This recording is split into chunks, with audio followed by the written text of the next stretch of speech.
Hello everyone, আমি মৈত্রী and welcome to my channel. So আজ প্রায় 1 বছর ধরে আমি ইউটিউব চ্যানেলে ব্লগিং দিতে পারিনি। 1 বছর পরে আমি সেটাকে আবার রিওপেন করছি। তো এই 1 বছরে আমার জীবনটা অনেকটাই ঘুরে গেছে বলতে পারো, 360 ডিগ্রি পুরো ঘুরে গেছে। অনেক কিছু আপস অ্যান্ড ডাউন হয়েছে। 1 বছরে আগে আমি ব্যাঙ্গালোর চলে এসেছি। তো যাই হোক, সেই সব কথাগুলো তোমাদের সাথে আমি পরেই শেয়ার করব। তো লাস্ট 1 বছর ধরে আমি ব্যাঙ্গালোরেই আছি। আর সেদিনকারে মারা এসেছিলো, সেদিনকারে বলতে প্রায় অনেক দিন আগেই।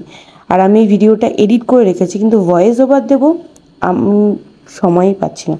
তো যাই হোক, সেদিনকার আমরা গেছিলাম লালবাগ। আর লালবাগ ঘুরতে যেহেতু মা বাবা দুজনেই আমার কাছে এসেছিলো, আর আমরাও ছুটির দিন দেখে ব্যাস বেরিয়ে পড়েছিলাম। কলকাতায় যেমন বোটানিক্যাল গার্ডেন থাকে, লালবাগ ঠিক সেই রকম।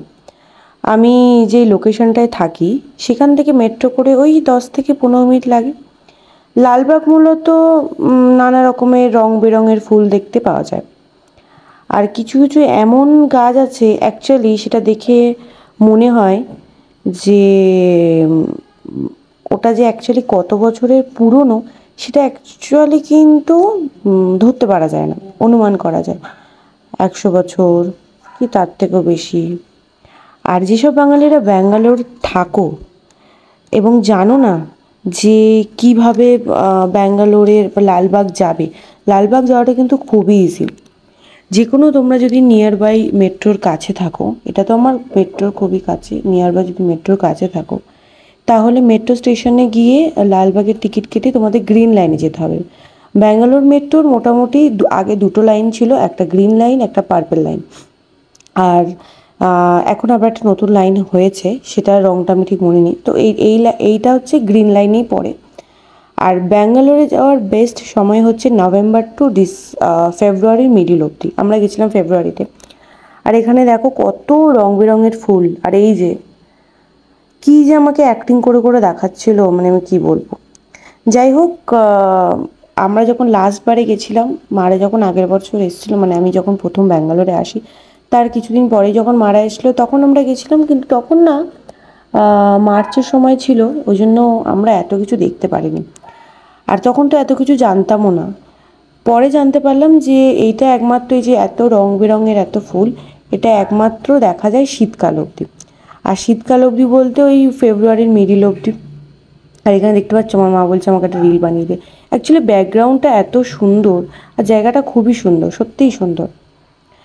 তো এই রং বেরঙের ফুল যেন মনে হয় যে রং করা, মানে আমি আর আমার মা তো ফটো আর রিল বানিয়ে মানে কি করে বুঝতে পারি। আমরা উঠবো এই পাহাড়ে, এই পাহাড়ের উপর একটা মন্দির আছে।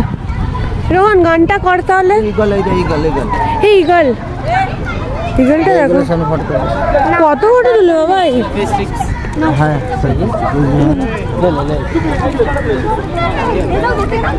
আর এখানে আমি একটু ক্যাদ মেরে মেরে উঠছিলাম, বুঝতেই পারছো। অ্যাকচুয়ালি বুঝতে পারার কিছু না, আমি না দেখতে চাইছিলাম যে আমি লাফিয়ে লাফিয়ে উঠতে পারি কিনা।